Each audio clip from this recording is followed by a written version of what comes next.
টাকার গাছ, যেটাকে আমরা মানি প্ল্যান্ট বলে থাকি। মানি প্ল্যান্ট হলো এমনই একটা ইনডোর প্ল্যান্ট যেটা অযত্নেই বেড়ে ওঠে।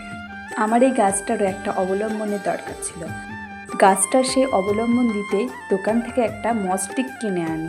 গাছটা দীর্ঘদিন বাইরে থাকায় অনেকটাই ধুলোবালি জমে গেছিলো। একটা মগে পরিষ্কার জল নিয়ে গাছের পাতাগুলোকে ভালোভাবে পরিষ্কার করে ধুয়ে দিলাম। এই গাছটি তাই 1 বছর আগে কিনেছিলাম, ফলে সেটির ডালপালাগুলো অনেকটাই বড় হয়ে গেছিলো। কিছুটা ভার্মি কম্পোস্ট ও জৈব সার নিয়ে মাটি প্রস্তুত করে গাছটিকে রিপোর্ট করলাম। ভালোভাবে মাটি চেপে মস্টিকটাকে টবের ওপর সোজা করে লাগালাম। এরপর হলো আসল কাজ।